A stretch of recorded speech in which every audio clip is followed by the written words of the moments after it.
Assalamualaikum warahmatullahi wabarakatuh. Selamat pagi anak-anak. Tetap semangat ya mengikuti pembelajaran dari rumah. Pada pertemuan pagi hari ini kita akan belajar tema 2, subtema 2, pembelajaran 4, 5, dan 6. Marilah kita awali kegiatan belajar pagi hari ini dengan bacaan basmalah bersama-sama. Bismillahirrohmanirrohim. Kalian bisa persiapkan buku pena kalian ya.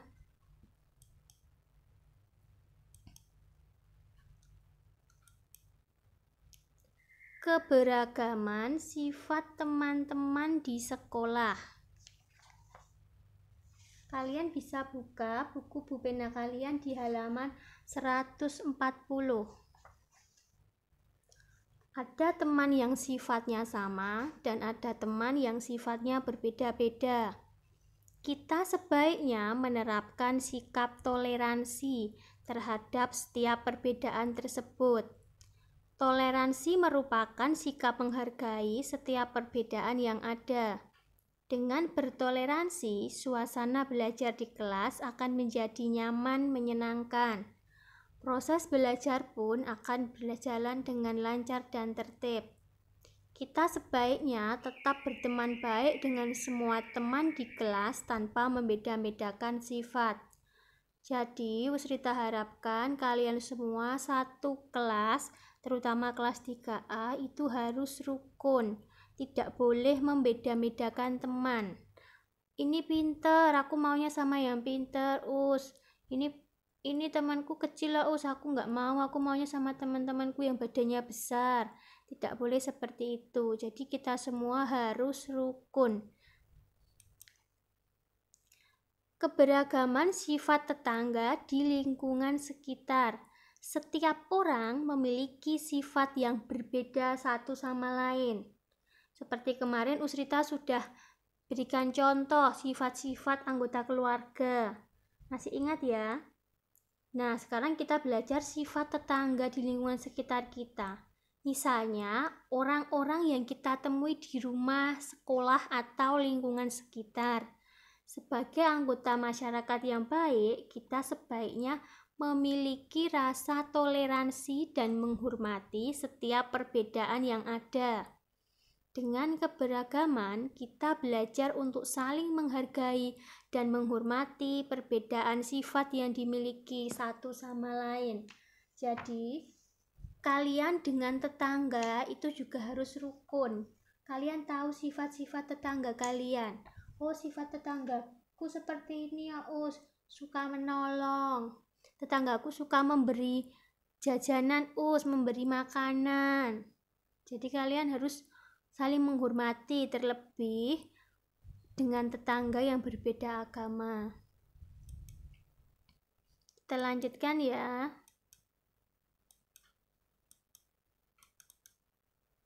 Menyampaikan pesan dari fabel dengan bermain peran. Dongeng mempunyai pesan untuk para pembacanya. Usrita sudah pernah ingatkan ya, dongeng itu apa?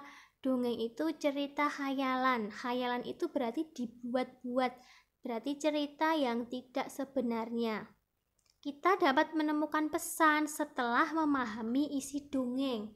Jadi kalau kalian membaca cerita dongeng, kalian harus baca dari awal sampai akhir, sampai selesai. Setelah itu, kalian bisa pahami isinya tentang apa. Unsur-unsur dongeng yaitu tema, alur, tokoh, sifat tokoh atau watak, latar, dan pesan. Di sini Us akan bahas satu-satu. Tema itu apa? Tema itu pokok permasalahan atau cerita yang ingin disampaikan itu temanya apa? Pokoknya apa? Misalnya tentang kebersihan. Kemudian alur itu jalannya cerita. Ada alur maju, ada alur mundur. Nanti akan kita pelajari lebih dalam di kelas 4. Kemudian ada tokohnya siapa saja. Kemudian ada sifat-sifat tokohnya bagaimana, apakah sifatnya baik, sabar, suka menolong, ataukah sifatnya suka mencuri, dan lain-lain. Kemudian ada latar itu tempat terjadinya cerita. Ada latar tempat, ada latar waktu, ada latar suasana, dan yang terakhir pesan. Pesan itu sesuatu yang ingin disampaikan penulis kepada pembaca. Memahami isi dongeng dapat membantu kita untuk memperagakan dongeng. Dongeng yang diperagakan dengan baik akan mempermudah penonton memahami pesan yang ingin disampaikan. Misalnya Usrita beri contoh, kita akan memperagakan dongeng bawang merah bawang putih. Nah, di situ nanti akan ada dua tokohnya. Tokohnya yaitu bawang merah dan bawang putih. Kita akan buat cerita, kita akan peragakan, misalnya bawang merah diperagakan oleh Nisa, bawang putih diperagakan oleh Naya. Nah, ketika kita memperagakan, kita melihat secara langsung dan kita akan tahu, oh sifatnya bawang merah seperti ini ya, bawang putih seperti ini ya. Setelah kalian menyaksikan, nanti kalian bisa mengambil pesan. Oh, pesannya apa ya dari cerita bawang merah bawang putih? Oh, ternyata kita itu harus hidup rukun dengan saudara kita. Kita tidak boleh berbuat jahat. Seperti itu ya. Sudah jelas sampai di sini? Kita lanjutkan. Menemukan pesan dari dongeng bergambar. Jadi dongeng itu macamnya banyak sekali. Ada yang dongeng dibuat seperti gambar seri, seperti yang kemarin Usrita sudah jelaskan. Nah, kita bisa lihat kembali di halaman 144. Cerita bergambar adalah rangkaian cerita yang dijadikan gambar. Kita dapat menemukan pesan dari dongeng yang kita baca atau dengar. Selain itu, kita juga dapat membuat gambar dari sebuah dongeng. Nah, ini untuk kalian yang suka menggambar, ketika kalian sudah membaca suatu dongeng, kalian bisa membuat gambar dari dongeng yang kalian baca. Untuk lebih jelasnya, kalian lihat di halaman 144. Di situ ada dongeng Balas Budi Harimau. Kalian bisa perhatikan gambarnya ya.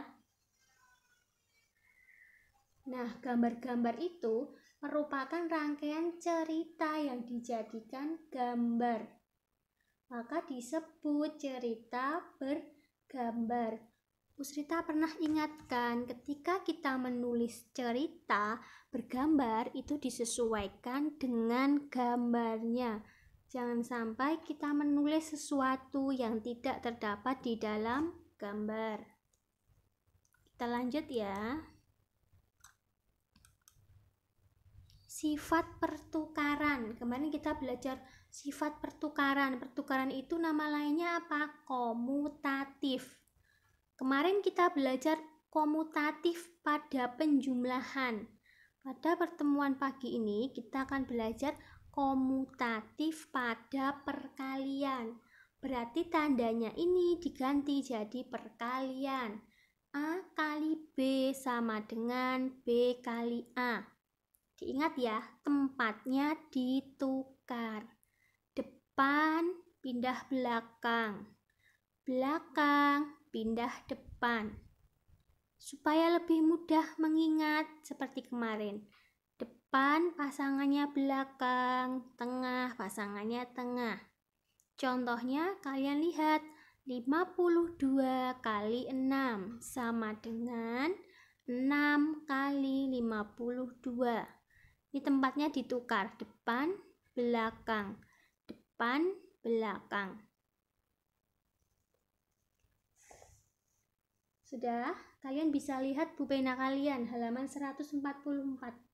Kita bahas bersama-sama ya soal nomor 2. 65 kali 5 sama dengan 5 kali 65. Di situ tidak ada jawabannya ya, karena di situ adanya 5 kali 64. Terus yang ketiga, 72 kali 3 sama dengan 3 kali 72. Nomor 4, 81 kali 6 sama dengan 6 kali 81. Dan terakhir nomor 5, 89 kali 9 sama dengan 9 kali 89. Sudah jelas ya? Kita lanjutkan. Soal cerita yang berkaitan dengan sifat pertukaran pada perkalian. Sama ya seperti tadi, hanya mengubah tandanya. Penjumlahan jadi perkalian karena di sini pertukaran terhadap perkalian. Contohnya, perhatikan ya. Ibu menempatkan masing-masing 12 potong ayam goreng dalam 6 piring. Jadi ada ayam dimasukkan ke dalam 6 piring. Setiap piring isinya 12. Kemudian perhatikan, ibu juga membuat beberapa potong ikan goreng yang ditempatkan dalam 12 piring. Sekarang dibalik, piringnya yang 12. Berarti nanti ikannya ada berapa? Jika jumlah ayam goreng sama dengan jumlah ikan goreng, berapa banyak ikan yang ada di setiap piring? Karena tadi jumlahnya sama, sifat pertukaran pada perkalian, maka tinggal kita balik. Berarti di sini ikannya, banyak ikannya ada 6. Terus yang kedua, tuliskan jumlah ayam dan ikan goreng dengan menggunakan sifat pertukaran pada perkalian. Kita tulis ya, tadi ayamnya 12 kali 6. Sekarang kita balik karena pertukaran, berarti 6 kali 12. Kita hitung jumlahnya, 6 kali 12, 72. Berarti masing-masing nanti jumlah ayamnya 72, jumlah ikan gorengnya 72. Sudah jelas ya sampai di sini? Nah, untuk tugas kalian hari ini seperti yang sudah tertera di layar. Kalian perhatikan ya tugasnya. Sekian pembelajaran untuk hari ini. Kurang lebihnya Usrita mohon maaf. Jangan lupa sholat 5 waktu, jaga hafalan suratnya, hadis dan perkaliannya. Billahi taufiq wal hidayah. Assalamualaikum warahmatullahi wabarakatuh.